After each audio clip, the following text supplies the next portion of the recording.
Sholawat itu memudahkan. Sholawat itu mengingatkan yang lupa. Sholawat itu memberikan petunjuk.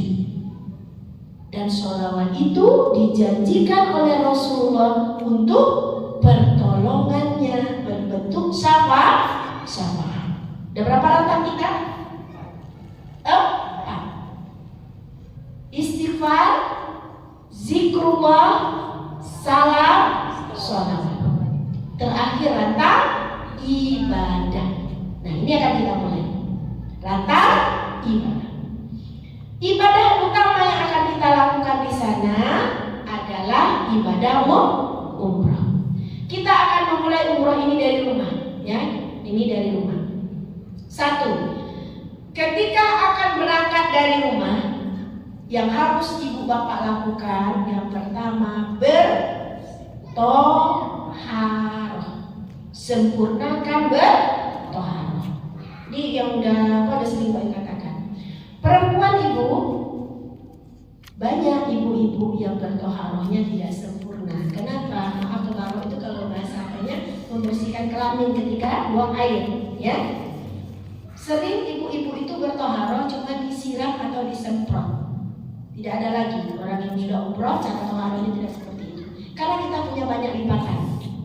Ya, bagaimana cara bertoharohnya? Harus dicolek dengan tangan kiri. Kenapa harus dijelaskan ini? Kalau nanti ibu toharohnya tidak sempurna, ibu membawa hadas ketika sholat dan tawaf, tawafnya tidak diterima, sholatnya tidak diterima, umrohnya tidak diterima. Ya, harus dijaga toharohnya, harus betul-betul bersih, harus dicolek pakai tangan. Lipatan itu dibersihkan, bahkan yang di dalamnya itu harus kita bersihkan. Karena itu tidak boleh dibawa sholat dan tawaf. Hati-hati. Buat bapak-bapak, biasakan sampai mati toharoh sempurnakan. Caranya diurut, harus diurut ke bawah sampai tidak ada lagi yang menetes. Kemudian berdeham 3 kali. Kare-kare. Kok ada kejeng tangga? Puluh di sini tidak apa kalau madaham. Padahal kita lagi toharoh. Nah, maaf. Ini Bu Ayu juga dapat dari seorang, karena kita bukan laki-laki, jadi nggak tahu kelemahan bagaimana cara laki-laki bertoharoh. Kemarin beberapa waktu lalu Bu Ayu dapat dari seorang ustaz, karena dia laki-laki dia tahu apa kelemahan orang-orang bertoharoh. Kadang-kadang diambil air dilapkan, betul Pak? Tangan ini nanti tertinggal najis. Kemudian pegang keran. Nah, najisnya nempel di keran. Jadi kalau di masjid sebelum menggunakan keran, bersihkan kerannya dulu. Takut nanti orang ada yang meninggalkan najis di keran. Itu juga baru gue dapatkan karena ini laki-laki yang tahu. 1, ya, harus sebenarnya toharoh laki-laki itu harus dialirkan airnya, bukan diambil air dengan tangan disapukan, tidak, dialirkan, disiram. Itulah yang membersihkannya. Kalau kita ambil air di tangan kita sapukan saja, itu akan masih tertinggal. Nah, itu sederhana. Kenapa? Kalau toharoh tidak sempurna, sholat tawafnya tidak sempurna. Nah, ini juga saya kali mengingatkan. Kemarin juga boleh dapatkan. Ini sering terjadi buat bapak-bapak yang sudah tua ketika pakai ihram itu ada yang menetes. Kalau netes kena ke kain ihram bawah, itu kain ihram bawah tidak boleh bisa dibuat tawaf lagi. Ada upayanya, ada cara yang mudah. Nanti ketika berihram, ambil tisu. Maaf ya, nggak apa-apa ya Pak dijelaskan ya. Ambil tisu, lilit dengan tisu. Sambung, rekatkan dengan selotip yang untuk luka. Jadi kalau dia menetes, tetesannya tidak ke kain ihram. Itu juga salah satu cara, terutama untuk yang sudah tua-tua. Dan itu boleh, karena dia tidak terbentuk kain. Agar apa? Karena perjalanan antara Nabi Mekah dan antara Jeddah dan Mekah itu cukup jauh.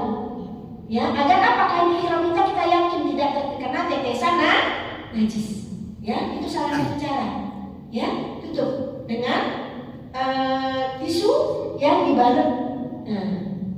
Dan juga maaf, ini juga dikatakan oleh seorang ustadz juga yang laki-laki.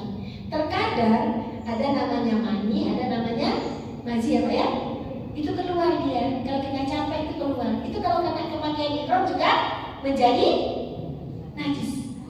Nah, jadi itu bisa dilakukan ya untuk orang yang umroh. Nah, ini khusus untuk orang yang sudah tua-tua atau yang berpasangan, ya. Jadi yang pertama kita lakukan sempurnakan toharoh. Sesudah kita toharoh kita berwudu. Ini waktu di rumah ya, berwudu. Sudah berwudu, mandi. Namanya mandi taubat. Sebelum keluar rumah nanti pergi umroh lakukan mandi taubat. Sama dengan mandi junub. Apa yang sering terlupakan? Belahan ekor sama pusat. Guyur dulu sempurnakan, ya. Belahan ekor itu disiram air dulu, jangan digosok waktu pakai sabun, ya. Kemudian pusat agar sempurna. Mandi taubat. Mandi taubat itu kalau benar-benar bertobat lagi mandi, nangis sama mandi. Menangis karena setiap tetesan air itu penuh dengan doa memohon ampunan. Jadi kita sudah bertobat dari awal ini agar dapat ampunan. Sesudah mandi taubat, tidak perlu lagi wudhu karena kita tadi sudah berwudhu sebelum mandi. Keluar dari kamar mandi, lakukan sholat. Sholat pertama, belajarlah memulai sholat sunat wudhu. Ya, apa yang lakukan? Sholat sunat wudhu. Sesudah sholat sunat wudhu, lanjutkan lagi sholat sunat taubat karena kita tadi mandi taubat. Oke, sholat sunat wudhu, sholat sunat taubat. 10 menit sebelum keluar pintu rumah, sholat lagi.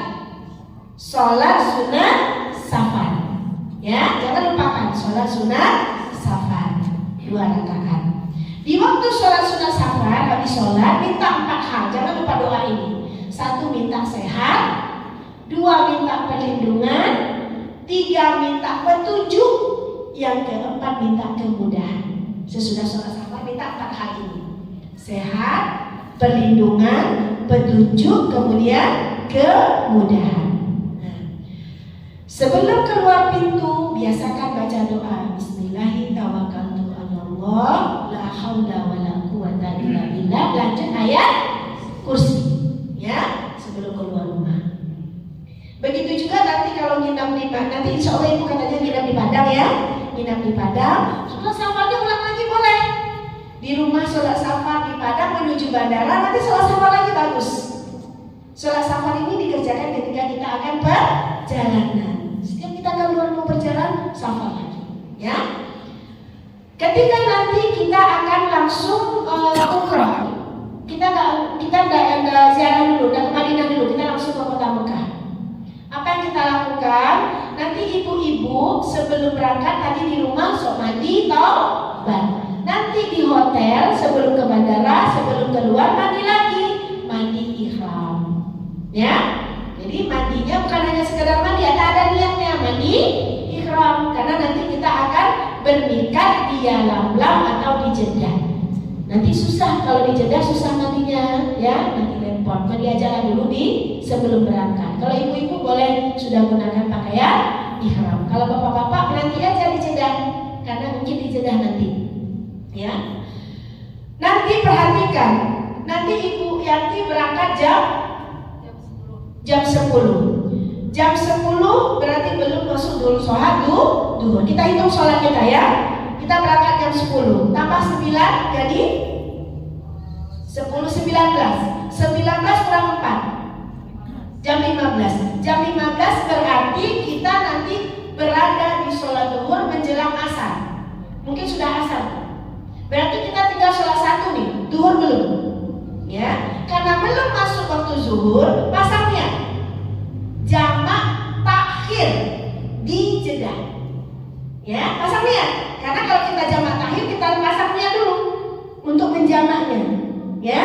Nanti di bandara ingatkan, Bu, pasangnya kita jamak takhir nanti di Jeddah, karena kita sampai nanti di asar. Karena gini, perjalanan 9 jam, ya. Jam 10 tambah 9 jam 19. Waktu kita kan mundur 4 jam. Jadi nanti sampai di Jeddah jam 15 waktu Jeddah. Ya, Arab Saudi. Jam 15 berarti di waktu asar. Sebelum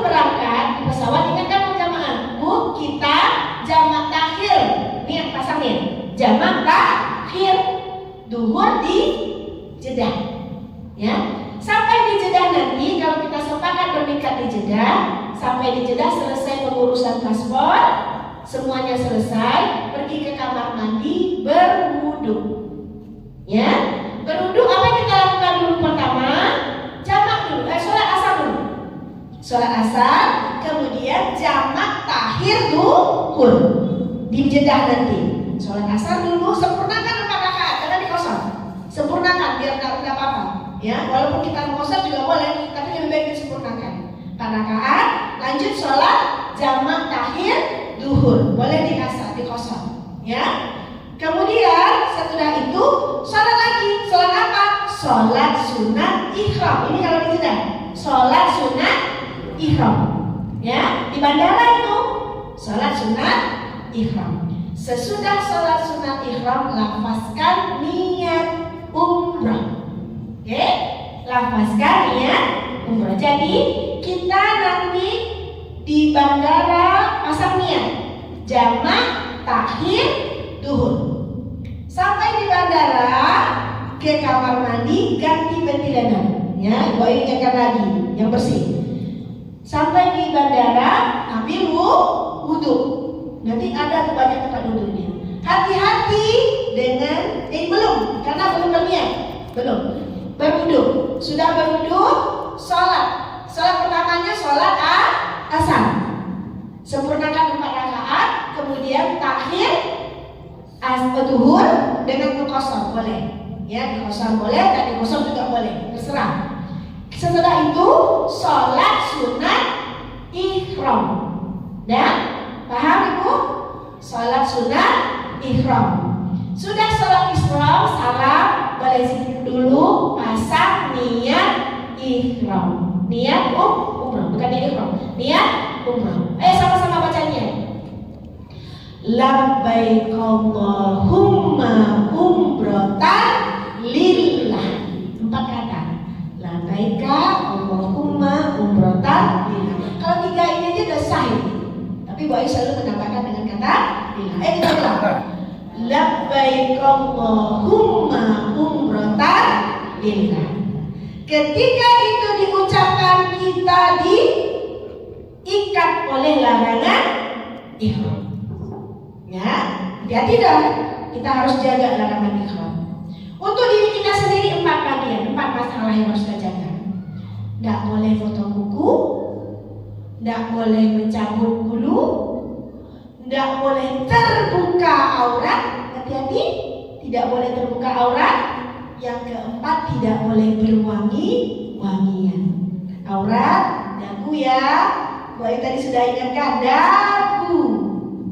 Kalau terbuka dagu ketika berihram, karena ini masuk aurat, terbuka dagu ketika berihram, ganjarannya memberi makan 6 fakir miskin. 6 kali 25 orang, 25 rial, 150 rial. 1 rial 5.000 rupiah.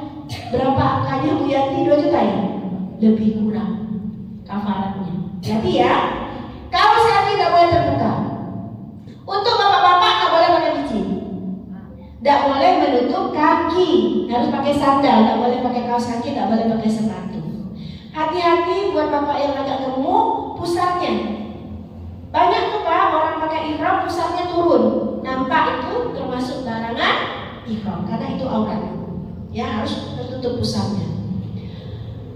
Kemudian 4 ya, yang untuk diri kita apa? Tidak boleh potong kuku, tidak boleh mencabut bulu, tidak boleh terbuka aurat, tidak boleh berwangi-wangian. Apa yang harus hati-hati wangi-wangiannya? Face care, bedak, krem, apa lagi? Tisu basah yang ada wangi. Nah, yang resiko nanti itu kalau ketika sampai di hotel makan. Maka di restorannya ada wastafel. Di wastafel itu ada sabun cuci tangan. Jangan dipakai karena sabunnya wangi. Ya, hati-hati. Jangan cuci tangan pakai sabun ketika kita berada di hotel memakai ihram. Kalau tidak lagi pakai ihram tidak apa-apa. Kalau memakai ihram jangan. Itu larangan ihram berwangi-wangian. Kalau ada juga yang suka gosok gigi, jangan gosok gigi pula. Odol itu tidak boleh tuh. Masih ada unsur wanginya. Ya. Kalau perlu biarkan aja lah, selesai semua baru gosok gigi, ya. Selama perjalanan itu jaga untuk diri sendiri yang tadi 4, kemudian untuk binatang tidak boleh kita bunuh, kemudian untuk tumbuh-tumbuhan tidak boleh kita potong, kita patahkan, kita cabut, tidak boleh. Kemudian untuk bersilaturahmi tidak boleh meminang atau menikahkan. Kemudian bagi yang bersuami istri, yang berpasangan tidak boleh berhubungan suami istri.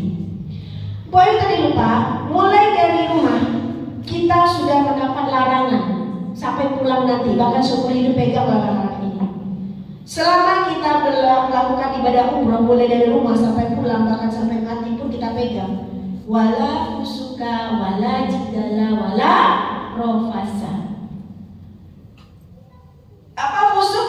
Berbuat fasik. Apa ciri-ciri orang fasik? Tidak ngaku salah. Tahu salah, tidak ngaku salah. Tahu salah diulang-ulang, itu fasik. Jadi hati-hati jangan melakukan kesalahan. Yang kedua, apa orang fasik? Sombong. Apa lagi? Takabur. Tidak boleh. Itu harus dijaga tuh. Kalau perlu sampai mati itu jagalah. Latihannya waktu umroh ini. Sombong, takabur dibuang. Si sombong sama takabur itu tidak boleh dibawa ke tanah haram. Kenapa? Itu sifat Allah. Yang boleh punya sifat sombong dan takabur itu cuma Allah. Jadi dipakai, Allah tidak berhak memakai sifat itu. Karena itu sifat Allah. Yang boleh sombong dan takabur itu cuma Allah. Kita tidak bisa. Ya. Apalagi wala fusuka, wala jidala. Jidal jadi 2 bagian. Yang utama berbantah-bantahan. Jangan, tidak boleh membantah-bantah. Kalau ada suami istri, kalau sering-sering bantah-bantah, basa-basa saja. Iyu-iyuan sajalah. Jadi-jadian sajalah. Iyo jadi, gitu aja lah. Agar apa? Kita tidak melanggar larangan. Apalagi mengumpat, itu jidal. Nih, awak tidak biasa makan iku dong. Nah, coba-coba di situ. Ada jamaah satu travel. Mungkin biasa orang mampu makanannya tertentu dibawanya ke makan. Yang terjadi udah bisa makan. Tidak ada yang masuk ke parinya dulu. Cuma air. Tidak ada yang Allah berikan izinkan makanan untuk bisa dirasakan nikmat dari lidahnya. Karena apa? Inilah mencaci dari awal. Dan dicaci makanan itu dari awal. Tidak makan Pak. Turun dari bandara bagaikan Bapak di Bonyana. Antar dan ke rumah makan kini lah sekian lama umroh dan ada makan. Itu yang terjadi. Betul ini tidak bohong.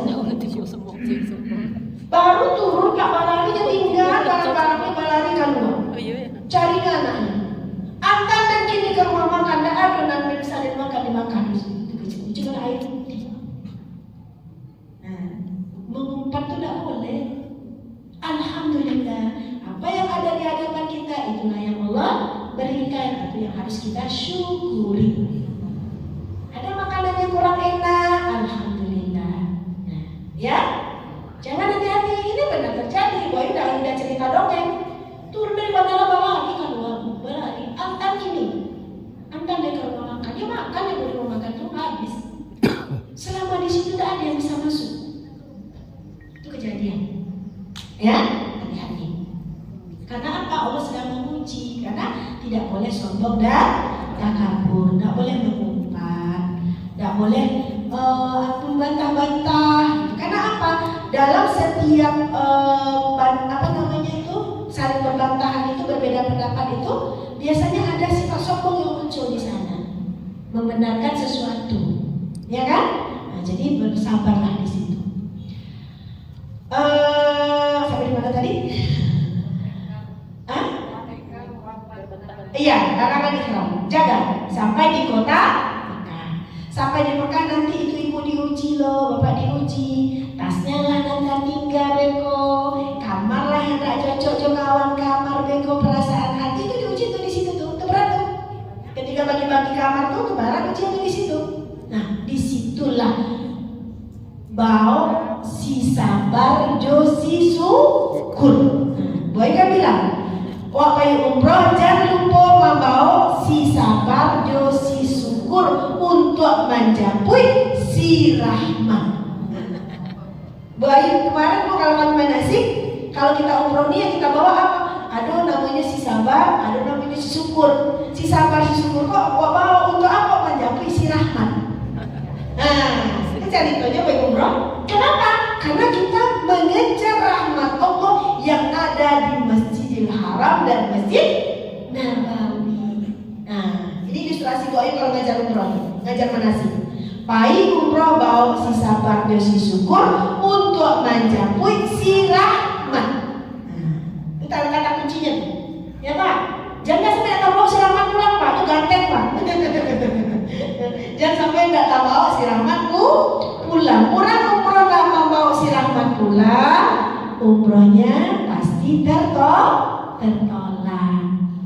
Oke, nanti kita lanjutkan si rahmat nanti ya. Kita selesaikan ini dulu. Sampai di Mekah, kita hati-hati wala jidala, wala fusuka, wala rafasa. Kemudian larangan ihram, jaga.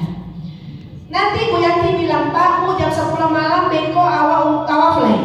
Kita tawaf. Sebelum turun ke lobi, pastikan ke kamar mandi dulu. Sebelum turun ke lobi, pastikan masuk ke kamar mandi. Ngapain lagi? Toha. Ganti peti leher. Bapak juga tohara yang sempurna. Nah, habis itu baru berwudu. Karena kita akan tawaf. Kita tawaf, sebelum kita tawaf yang harus kita ingat syarat sah tawaf. Oke? Syarat sah tawaf. 1. Bersih dari hadas dan najis. Makanya kita harus tohara. Periksa baju, periksa kain ihramnya Pak. Tapi kok ada kotoran burung yang lengket ya. Itu ibu-ibu lihat baju, udah najisnya udah bersih tidak. Bersih dari hadas dan najis baik badan atau pakaian. 2. Dalam keadaan berwudu. Jadi sebelum pergi tawaf ke kamar mandi, toharoh dan berwudu. Sempurnakan berwudu. Sesudah itu, kalau masih kita ingin biasakan di luar kamar sebelum turun, sholat sunat wudu dulu. Sebelum ke Masjidil Haram, sholat sunat wudu. Belajar sholat sunat wudu Bu. Agar apa? Allah pelihara wudu kita. Agar Allah pelihara wudu kita. Habis sholat itu, habis wudu itu latih untuk sholat sunat wudu. Agar apa? Untuk kita pelihara sama Allah di motor. Nah, sampai nanti ke tawaf, syaratnya dalam keadaan bersih dari hadas dan najis, dalam keadaan berwudu. Apa syaratnya lagi? Syarat sah tawaf mengkirikan Ka'bah. Ya, apa itu mengkirikan? Tidak boleh melihat, menghadap, tidak boleh membelakangi, tidak boleh menyentuh.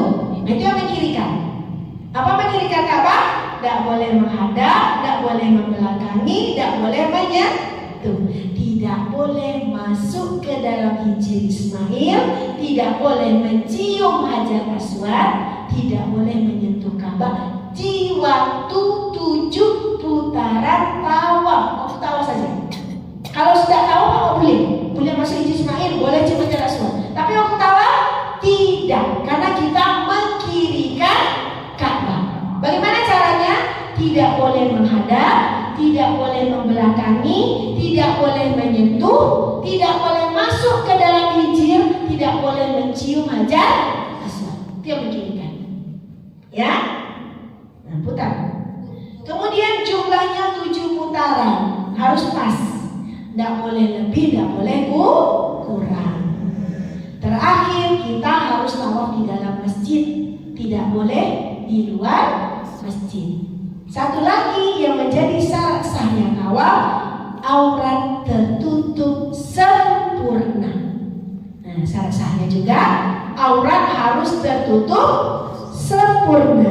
Nah, untuk bapak-bapak waktu tawaf, bahu kanan dibuka, bahu kiri ditutup. Jangan lupa, kanan buka, kiri tutup. Kalau sholat, tutup dua-duanya. Waktu sa'i, tutup dua-duanya. Ya, ketika tawaf, kanan buka, kiri tutup. Ya, ibu-ibu juga. Ayo salat tawaf. Dalam keadaan bersuci, dalam keadaan berwudu, kemudian mengkirikan Ka'bah, jumlahnya 7 putaran, tidak boleh terbuka aurat, kemudian di dalam Masjidil Haram. Nah, kita akan tawaf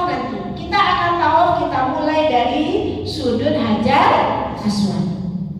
Di depan Hajar Aswad nanti ada makam Ibrahim. Di sebelah kiri Ka'bah ada Hijir Ismail. Nah, apa yang kita lakukan ketika tawaf? Ketika kita di Hajar Aswad, kita beristilah.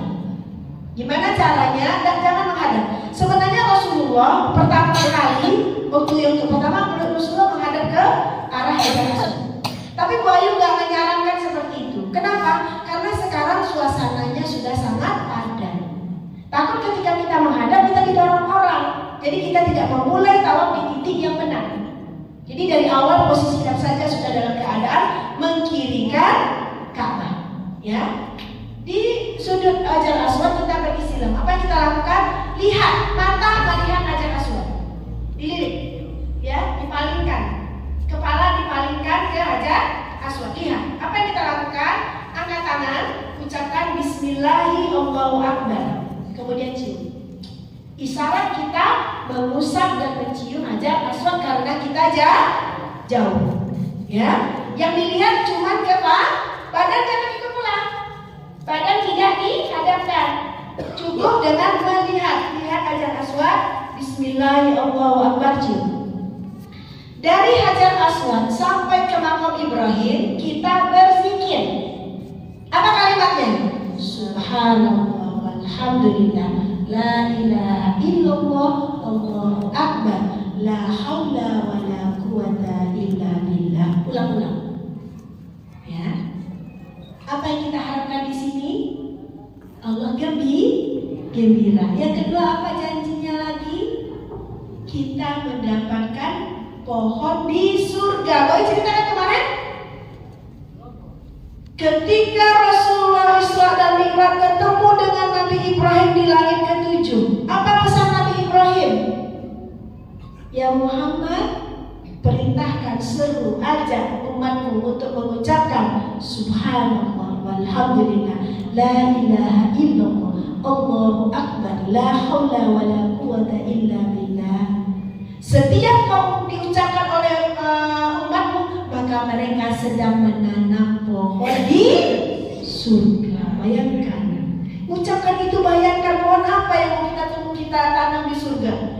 Mungkin kalau kita khusyuk, yang tumbuh nanti batang korma. Tapi kalau cuma sekedar di mulut, yang tumbuh rumpui atau batang sarai. Di surga dapat batang sarai. Makanya hadirkan Allah. Ketika mengucapkan itu, hadirkan Allah. Kita sedang membuat Allah senang. Kita sedang menggembirakan Allah dengan zikrullah. Dan Allah menjanjikan akan ada benih pohon yang akan tertanam di surga yang kelak oleh kita petik buahnya. Ya. Dari makam Ibrahim kita berputar terus sampai ke rukun Yamani. Doanya terserah sesuai keinginan dan kebutuhan. Nah, kalau boleh Bu Ayu berikan referensi contoh. Putaran pertama gunakan aja doa Nabi Adam. Rabbana zulamna anfusana wa illam taghfir lana wa tarhamna lanakunanna minal khasirin. Boleh ditambah dengan istighfar. Agar apa? Dapat ampunan yang kita tuju ke sana. Putaran kedua, doa untuk orang tua. Rabbi firli zunubi wali walidayya warhamhuma kama rabbayani shaghira. Kalau orang tua kita sudah meninggal, Bu Ayu biasanya gini, ya. Kan doain orang tua nih. Kalau doa orang tua, Rabbi firli zunubi wali walidayya warhamhuma kama rabbayani shaghira. Boleh lanjutkan. Allahumma firlahu warhamhu wa'afihi wa'fu anhu. Untuk ayah. Allahumma firlaha warhamha wa'afihi wa'fu anha. Untuk ibu. Baik, biasanya kalau ngedoain orang tua kayak gitu, karena udah semuanya udah pulang. Ya? Nah, gitu. Baca Rabbi firli zunubi wali walidayya warhamhuma kama rabbayani shaghira. Kalau kita yang sudah tua-tua kan orang tua kita udah pulang, Pak. Nah, doakan Allahumma firlahu warhamhu wa'afihi wa'fu anhu. Sambil bayangkan aja orang tua, Pak. Allahumma firlaha warhamha wa'afihi wa'fu anha. Bayangkan membaca ibu. Tapi kalau untuk awak ini orang tua ada dua bu ampe.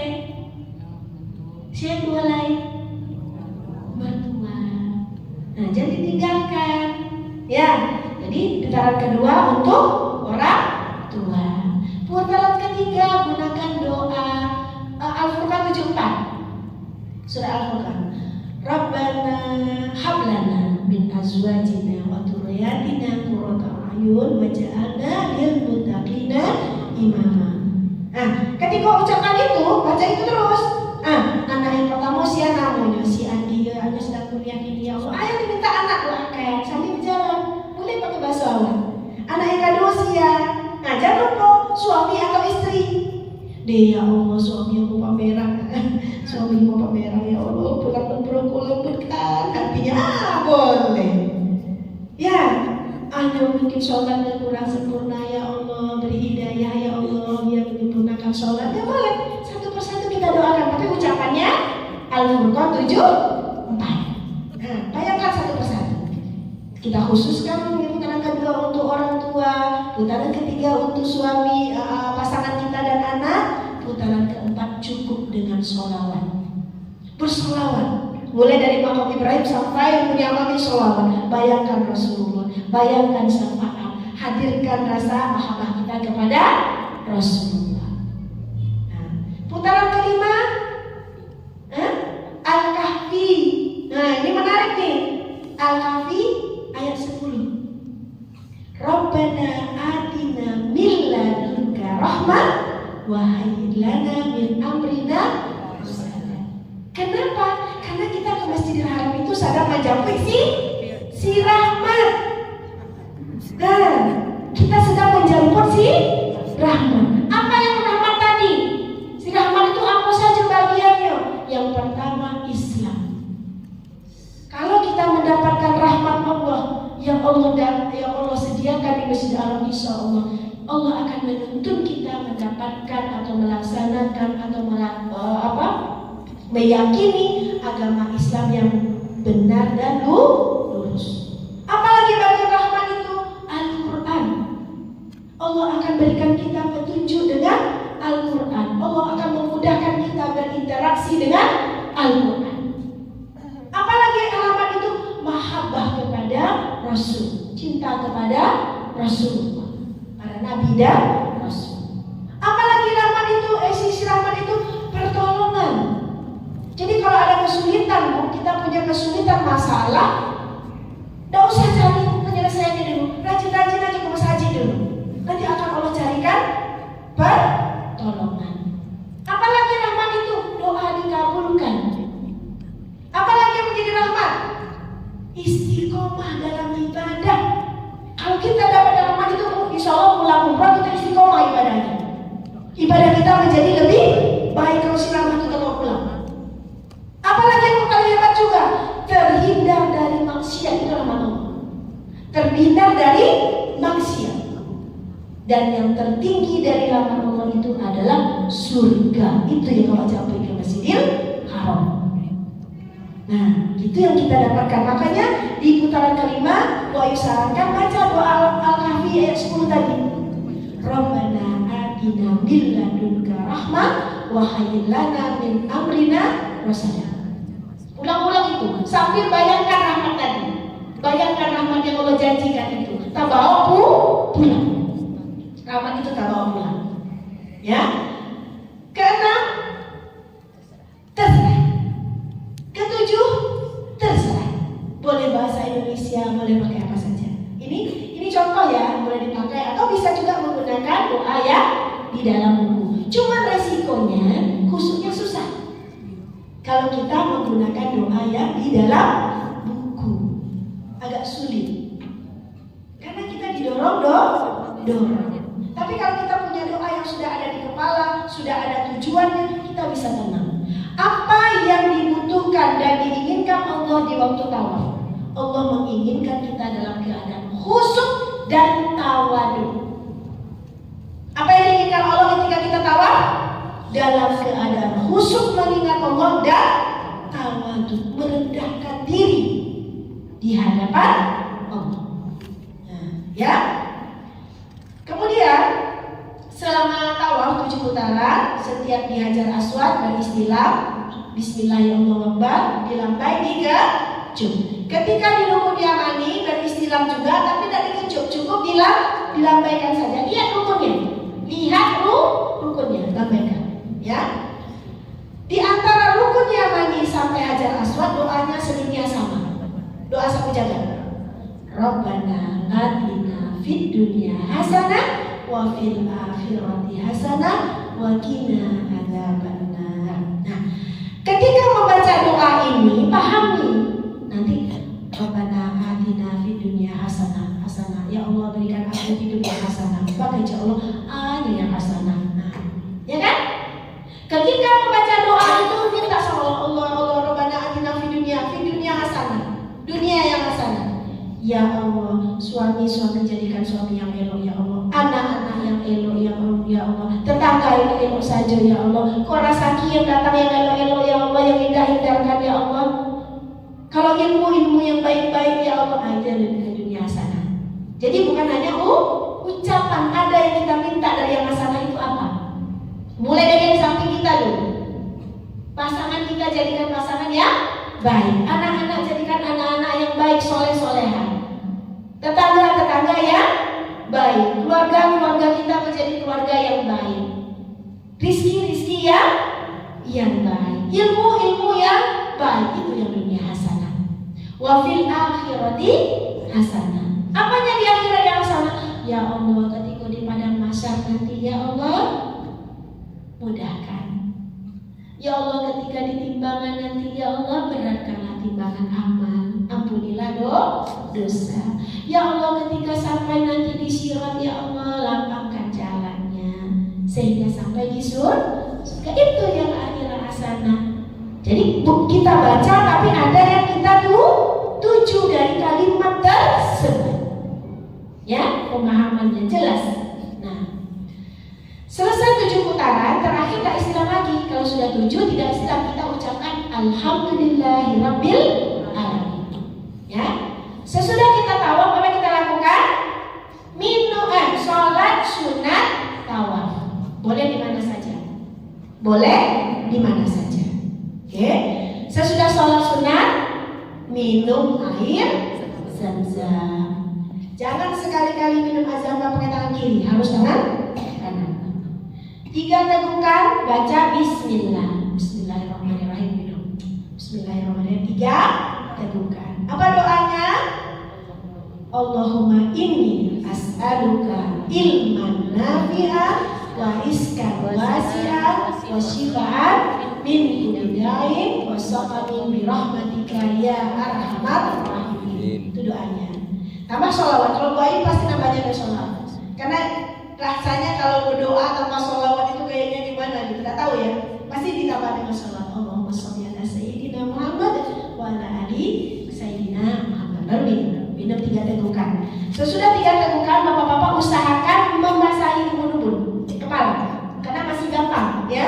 Ibu-ibu kalau bisa dibasahi ubun-ubun, karena itu dilakukan Rasulullah dulu. Kalau enggak, wajar boleh. Ya, karena kalau basah kan kalau enggak nyaman. Kalau bapak-bapak usahakan basahkan ubun-ubun ya, minum zam-zam yang lah di depan Ka'bah tuh basahi ubun-ubun. Minum zam-zam, doanya bukan hanya sehat badan, juga minta sehat jiwa, hati. Ya Allah, iko di hatiku masih banyak sombong, masih banyak takabur, masih adu iri dengki. Sembuhkanlah penyakit hati ini ya Allah. Karena Rasulullah dibersihkan hatinya dengan air zam-zam. Kita boleh juga minta sama Allah dibersihkan hati kita, dibuang semua penyakit-penyakit hati kita. Jadi jangan hanya minta sehat badan, juga sehat jiwa kita, ruh kita, dari sifat-sifat yang Allah tidak ridhoi. Nah, sesudah kita minum air zam-zam, kita sa'i.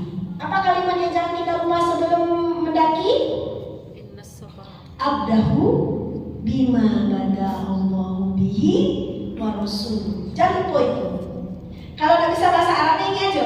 Ya Allah, aku akan memulai ibadah sa'i ya Allah, karena mengikuti perintahmu dan Rasul. Itu aja yang utama. Pakai bahasa Indonesia. Apa yang Allah ucapkan sebelum mendaki? Ya Allah, aku mulai ibadah sa'i ini karena mengikut perintahmu dan Rasul. Nah, ketika naik baca Inna Safa wal Marwata min sa'airillah faman hajjal baita aw tamara fala junaha alaihi ay yatawafa bihima wa man tatawwa khairan fa innallaha syakirun alim. Itu kalau nggak hafal nanti ikuti aja mutawif. Dia diulang-ulang keras, diulang selama mendaki sampai di Bukit Safa menghadap ke Ka'bah. Takbir 3 kali. Ya, kalau yang pertama angkat tangan seperti melambai. Allahu Akbar, Allahu Akbar, Allahu Akbar. Turunkan tangan seperti berdoa. La ilaha illallah wahdahu la syarikalah lahul mulku wa lahul hamdu yuhyi wa yumitu wa huwa ala kulli syai'in qadir. Nah, kalau ke bawah apa kita baca? Takbir hari raya aja. Allahu Akbar, Allahu Akbar, Allahu Akbar. La ilaha illallah wallahu akbar. Allahu akbar walillahil hamd. Boleh juga kita menggunakan doa yang di sini, silakan. Kalau untuk sa'i kita tenang bisa. Tapi kalau untuk tawaf ya agak ragu. Ya, kalau ingin membaca doa yang di putaran tawaf ini, baca ketika sholat sunat. Sesudah waktu sholat sunat tawaf, buka, baca doa putaran pertama, kedua, ketiga. Tapi Bu Ayu sarankan baca bahasa Indonesianya agar tahu apa yang kita minta kepada Allah. Kita baca bahasa Arab nggak ngerti nanti, ya kan? Lebih baik baca bahasa Indonesianya karena kita tahu apa yang sedang kita minta kepada Allah, ya kan? Nah, ketika sudah baca putaran 1 itu doanya, putaran 2 itu doa yang ketiga, ya silakan, ya. Karena ketika kalau kita gunakan ini, ketika tahu pengalaman itu nggak khusyuk kita. Kalau kita berdoa menggunakan buku, kita didorong, kita apa itu juga kurang nyaman. Jadi doa ini kita nggak baca, tapi di waktu sesudah sholat sunat tawaf. Pelan-pelan aja, jangan buru-buru. Tawaf jangan buru-buru, ya. Kalau ibu tawaf berdua dengan teman, jangan kiri kanan pegangnya, bukan belakang kayak kereta api. Resiko kalau kita pegang kiri kanan, didorong yang kanan dia menghadap ke Ka'bah, didorong yang kiri dia membelakangi Ka'bah. Syarat sahnya tawaf harus mengkirikan Ka'bah. Jadi lebih baik seperti kereta api, buka belakang berpegangan, ya, agar tidak keliru ketika tawaf. Safa artinya saringan. Ketika di Bukit Safa perbanyaklah meminta ampunan. Marwah artinya harapan. Kalau ketika di Bukit Marwah perbanyaklah doa. Hajat kita apa? Sampaikan di Marwah. Ya. Banyak orang yang sa'i itu langsung mereka berputar. Langsung berputar, naik langsung turun. Rugi. Paskan sampai di titik puncak menghadap ke Ka'bah. Karena di situ tempat mustajabah. Di situ juga merupakan tempat yang dimana Allah mengabulkan doa. Banyak nanti itu. Rata-rata mutawif seperti itu. Kenapa dia ingin cepat selesai? Walaupun udah boleh sih, tidak salah. Tapi kan kita tidak mendapatkan yang utama. Begitu juga di Marwah. Di Marwah itu ada nanti seperti batu dilapisi lilin. Sampaikan ke sana injaknya. Sampaikan ke puncak, jangan berputar langsung. Tidak apa-apa, pelan-pelan aja. Jangan takut ditinggal. Orang itu pasti selesainya di Marwah nanti. Kalau kita belum selesai pasti ditunggunya nanti. Jangan tawaf takut hilang. Ya, yang penting tidak tawaf, tidak sombong, tidak takabur di Ka'bah itu aman. Karena Allah janjikan. Di dalam Al-Quran dijelaskan itu tempat yang aman. Kalau nanti nyasar, nggak ketemu kawan, jangan cari jalan pulang. Kalau dimanapun kita nyasar di Mekah dan Madinah baik haji atau umrah nyasar, jangan cari jalan pulang, cari Allah. Ketika kita nggak tahu jalan pulang, jangan cari jalan pulang itu, jangan. Di kamar pulang kamar jangan cari Allah dulu. Cepat beristighfar, cepat berzikir, nanti ada pertolongan tanpa kita sadari. Semakin awak cari, hilang tambah jauh. Hilang tambah jauh, apalagi yang haji itu ketika melontar tuh, kalau lagi nyasarnya dicarinya jalan pulang 3 hari. Tapi ketika yang ingat dengan Allah, dapat jalan. Bu Ayu ngalamin sendiri. Tahun 98 haji. Pas di Arafah, kami beberapa orang tuh merasa kayak mana itu si Jabal Rahmah. Baiklah ke Jabal Rahmah, Pak. 15 menit sampai puncak. Memang dekat di pandangan dan memang dekat kepada Allah. Pas pulang dah pindah basuh jalan pulang. Berputar-putar di Arafah. Yang dicari jalan pulang tak masuk, dan bagaimana nak masuk jalan pulang. Kami sampai di tenda sekitar setengah jam sebelum azan zuhur, padahal kami petugas kesehatan. Apa yang terjadi, Bu? Tak masuk jalan pulang. Ketika mencari Allah di situ dalam waktu 10 menit sampai ke tenda, padahal kami sudah berada di wilayah Afrika. Tak ada orang putih lewat. Tenda Afrika, kalau lihat di peta yang kami pegang, berapa kilometer jauhnya disesatkan Allah. 98. Ini pengalaman sendiri. Kalau tak sasek mencari jalan pulang di Mekah Madinah, tidak masuk muntah-muntah. Tapi ketika waktu itu diingatkan namanya Dr. Emi, kita salah. Kita cari, jangan cari jalan pulang. Duduk kami di pohon, ada batang kayu yang duduk menangi di situ. Dalam waktu beberapa lama nampak bendera. Jalan ke bendera itu mungkin cuma 10 sampai 15 menit. Padahal kami lagi di wilayah Afrika. Di tenda wilayah Afrika. Cari Allah. Ketika kita kesesat, jangan cari jalan pulang. Cari Allah. Itu pengalaman pribadi. Tahun 98, umur baru 23 tahun. Akak masih pendek. Akak masih pendek. Karena apa? Pernah jodoh, Pak. Pak ngajak ke Arafah mencari Jabal meminta jodoh. Tahun 98. Pengalaman menangis di situ cari Allah. Dalam waktu 15 menit sampai kami di tenda. Tidak mungkin secara akal sehat, tapi Allah semua berjalan di situ, semua dalam genggaman Allah. Nah, selesai 7 perjalanan sa'i berakhir di Marwah. Jangan lupa tahallul, potong rambut. Kita akan habis ini kita akan praktek. Oke? Kita tahallul. Tahallul ini jangan main-main. Lupa tahallul, buka baju, ganti pakaian, apa yang terjadi? Gugur umrah. Tidak diterima. Tidak diterima umrah. Apa yang harus dilakukan? Potong kambing. Ulang lagi. Nah, rugi kan? Walaupun sederhana, hanya memotong rambut, gugur umrahnya. Karena rukunnya terabaikan. Karena itu rukun. Oke? Nanti kita jam berapa sudah? Setengah 12 ya. Nanti jam 12 lewat ya. Oke. 15 menit Bu Ayu akan mengajarkan ibadah yang harus dilakukan di Masjidil Haram dan Masjid Nabawi. Oke? Untuk umrahnya udah ya, Kak ya, Ibu ya, sudah sampai tahallul, berarti rukunnya sudah sempurna. Sekarang kita akan lanjutkan setelah 14